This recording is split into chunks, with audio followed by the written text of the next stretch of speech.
Bonjour à tous et bienvenue dans la région de l'Algarve, à l'extrême sud du Portugal, pour cette nouvelle émission de 4 en 1.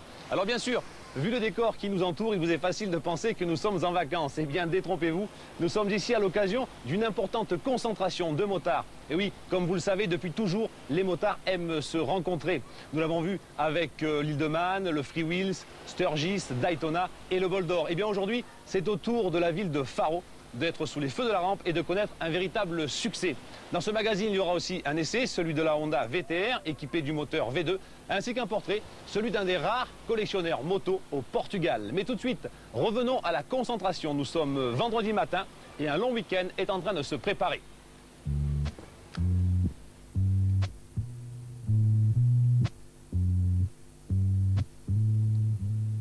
A primeira concentração em que fomos, grande concentração foi. La première grande concentration qu'on ait organisée, c'était au Bol d'Or en 1975. À partir de ça, on a continué à faire plusieurs concentrations à travers l'Europe et à se faire des amis un peu partout. C'est comme ça qu'on a eu l'idée de faire venir tous nos amis au Portugal et d'organiser notre propre concentration basée sur un esprit de liberté et d'amitié. La plupart de nos amis viennent depuis 16 ans, mais de toute façon, chaque motard d'Europe a sa place au sein du siège du club de Faro.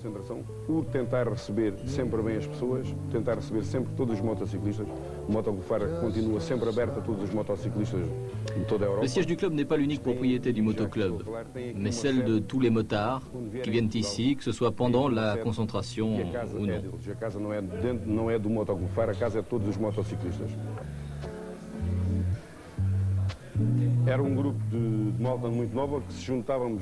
Il y a 25 ans de cela, nous avons commencé à développer un groupe de passionnés de la moto. Et aussi étrange que ça puisse paraître, on se réunissait dans un café qui s'appelait le Café de Paris. Ce qui nous plaisait dans la moto, c'était la liberté, le sentiment de rébellion que ça nous procurait. On ne voyait pas que le côté utilitaire de la moto, disons plutôt qu'on considérait la moto comme une partie de nous-mêmes. La moto n'a réellement pu se développer au Portugal qu'après la crise économique, lorsque le pouvoir d'achat a augmenté. Mais si les membres du club de Faro ont une moto, c'est avant tout pour l'amour de la moto, et non pour son côté pratique. C'est l'amitié qui réunit tous les motards depuis des années. Il y a 16 ans, nous avons voulu légaliser le groupe, et à partir de là, on a pu faire notre propre concentration, une concentration basée sur l'amitié et ouverte à tous les motards.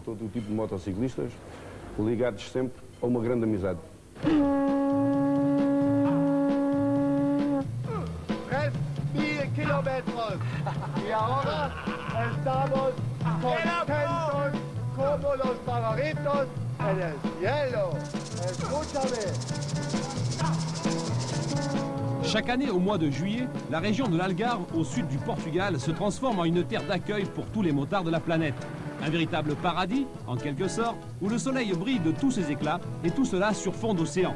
Un endroit où il est bon de se retrouver, de festoyer et de rouler libre comme l'air sur n'importe quel type de moto sans se soucier des regards qui en disent long. En un mot, le nirvana.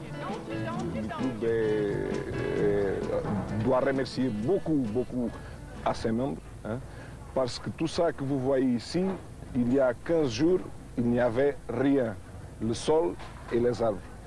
Et aujourd'hui, on peut parler des aides qui nous donne la mairie. Ils mettent beaucoup de choses en place et ils aident avec beaucoup de choses. Mais peut-être l'année dernière, mais avant ça, c'est à nous-mêmes, à tous les membres, qu'il faudrait faire de tout. Tout ça, c'est monté manuellement. Il n'y a pas ce que nous n'avons pas, on loue. On achète aussi beaucoup de choses, mais je dois dire qu'il y a des membres du club qui marquent les vacances pour cette époque-là et ils restent que 2 semaines, 3 semaines ici sur place. Les vacances, ils passent ici. C'est un travail gratuit, mais ils aiment aussi, ça fait partie du plaisir aussi des membres du club de travailler pour les gens qui viennent. Et ce n'est pas le travail qui leur fait peur. Sans parler des nombreuses installations indispensables à la distraction et au confort des visiteurs, et afin de recevoir correctement les motos destinées au showbike, ils iront même jusqu'à faire pousser de la pelouse au cœur de la concentre. là où normalement seul le sable a sa place. La devise du club organisateur, offrir un maximum, faire payer le minimum. Une bien belle devise qui, pour la 16e édition, a sensibilisé plus de 24 000 motards venus de 20 pays différents, comme la République tchèque, la Hongrie, la Suède, la Finlande, l'Australie et les États-Unis, pour ne citer que cela. L'entrée, par exemple, fixée à 138 francs pour les 2 jours, donne droit à 2 repas chauds, un petit déjeuner, un t-shirt, un sac protège-casque et j'en passe. Quant aux 3 francs du prix de la bière, ils ont de quoi vous faire tourner la tête. Bref, vous l'avez compris, au Portugal, la concentration motard, ce n'est pas que du business, c'est aussi et avant tout une grande fête de famille.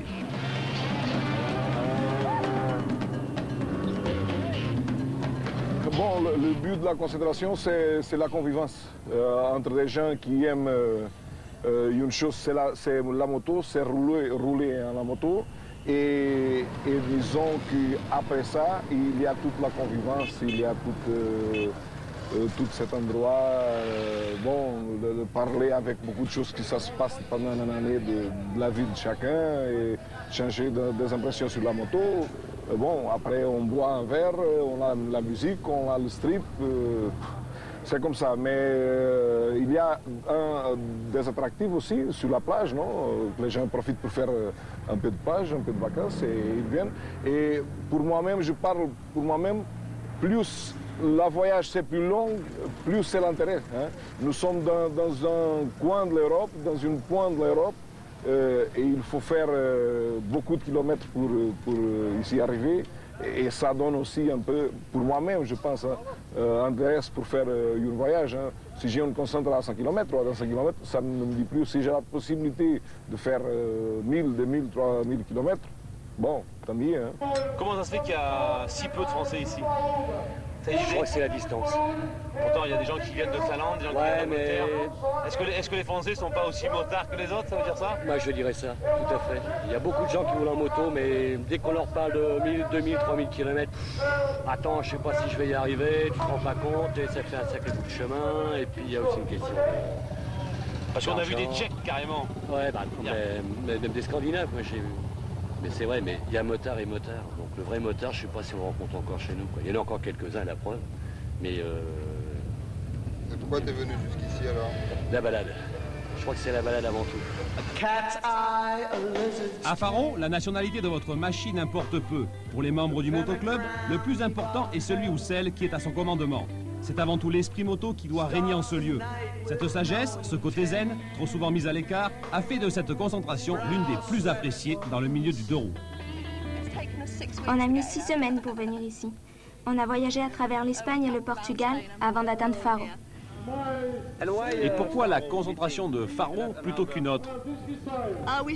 On a entendu dire que c'était un des meilleurs, alors on s'est dit qu'il fallait venir voir.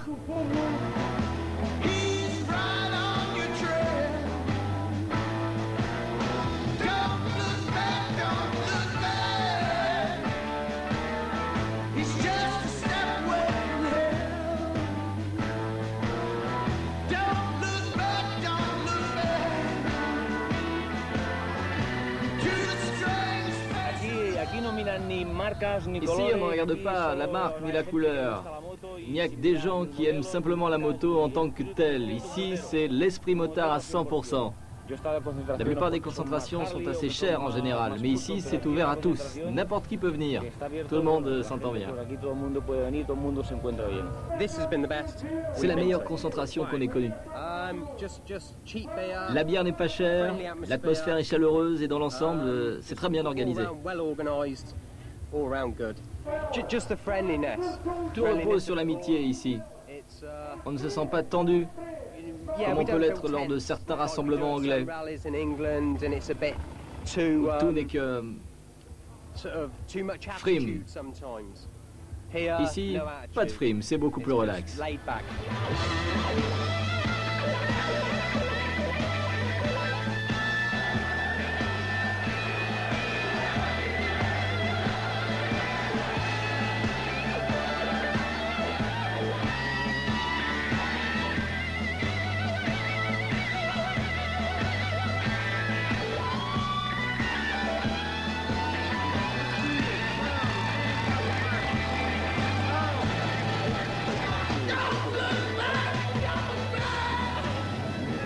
C'est le Frewis à la Faro, si je dirais. Tout à fait ça. Même disposition, même organisation, même pareil. Mais je crois qu'il y a moins esprit bikers. Je crois que oui, c'est beaucoup plus esprit bikers, alors que le Faro, c'est beaucoup plus esprit convivial. Toutes les nationalités sont mélangées, c'est toutes les familles, que ce soit des moteurs. Il y a j'ai même vu même des grands-pères, les grands-mères. Donc en fait, c'est la famille. En fait. Tout est mélangé.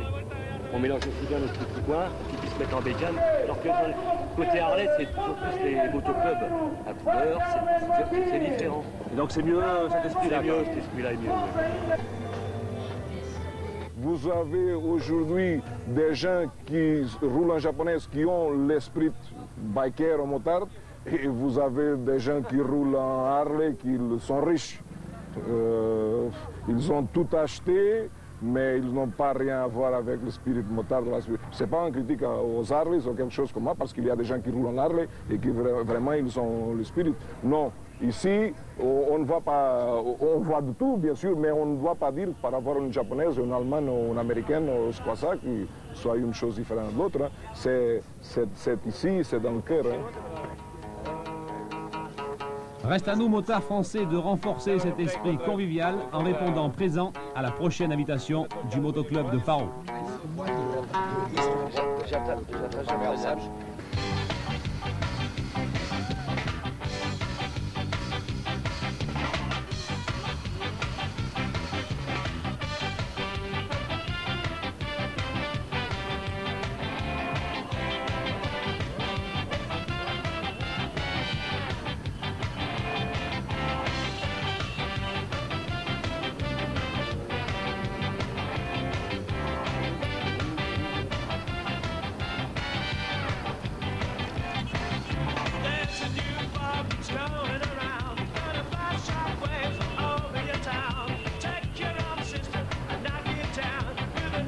Voilà, la 16e concentration de Faro est maintenant terminée. Beaucoup de motards sont déjà partis. Certains vont rouler pendant 2 à 3 jours. Alors nous leur souhaitons un bon retour. Mais avant de passer à l'essai, eh bien, je tiens tout particulièrement à remercier et à féliciter les membres du club de Faro qui ont réalisé un travail extraordinaire et qui ont su faire évoluer cet événement d'une façon remarquable tout en respectant toujours l'esprit motard. Et ça, chapeau. Nous sommes dans le petit port de Faro, il fait très chaud bien sûr, puisque nous sommes au sud du Portugal. Alors je vous invite à partir un petit peu dans les terres et au guidon de la toute dernière VTR Honda, le V2.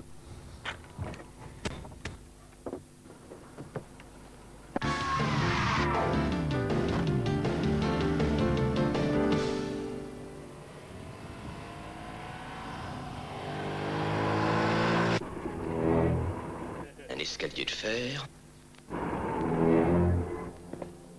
Un couloir étroit et obscur. Au fond de ce couloir, une porte entrouverte.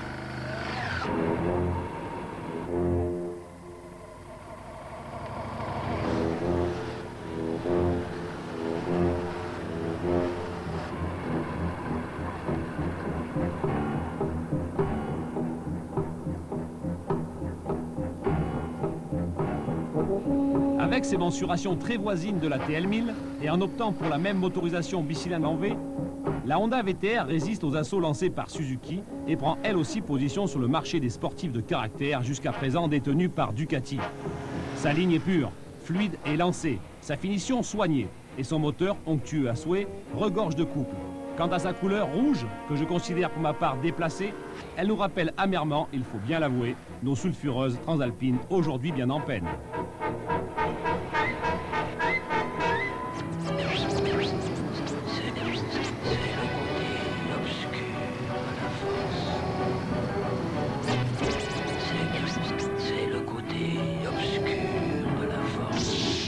Mais ne nous laissons pas attendrir et regardons de plus près ce que cette Nippon nous apporte réellement. Avec la VTR, Honda innove, il est vrai, sur de nombreux points. La parfaite harmonie entre le châssis périmétrique en alu-mixte et l'architecture du moteur offre à l'ensemble de la machine un excellent équilibre ainsi qu'une bonne rigidité. Le bras oscillant, ancré sur les carters moteurs, ne fera qu'agrémenter cette homogénéité. Pour gagner plus de place, le radiateur a été dédoublé et monté latéralement, laissant au semi-carénage de très belles ouïes d'aération. bastion des bas-fonds du pays en action. L'énergie dégagée génère une telle attraction que vers lui. Contrairement à la TL1000, la suspension arrière reste de type classique. Elle est toutefois signée Prolink et fixée sur un bras oscillant en alu-poly. Côté moteur, la Honda a gagné du poids sur l'embiellage en supprimant les écrous de chapeau de bielle. Le carter supérieur, quant à lui, est moulé d'une seule pièce avec les cylindres pour accroître toujours et encore la rigidité.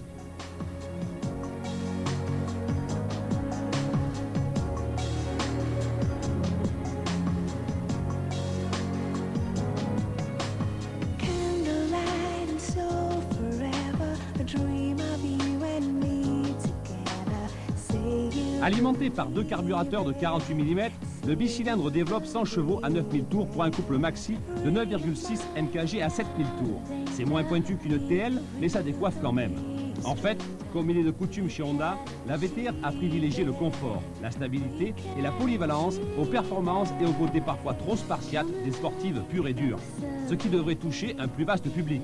Mais rassurez-vous, les dispositions sportives ne sont pas pour autant exclues et les sensations fortes sont tout de même garanties. Question poids, la VTR affiche 192 kg. C'est certes 5 kg de plus que la Suzuki, mais c'est en dessous d'une 916.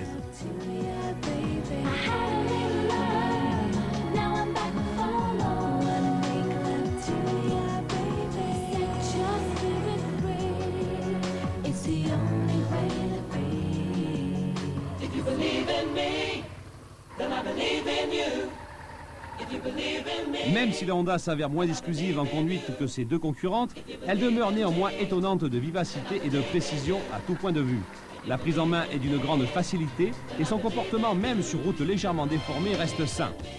En conclusion, même si la Honda reste un véritable plagiat, c'est avant tout une bonne moto à fort caractère, facile d'accès et qui pour 65 000 francs devrait faire beaucoup d'heureux.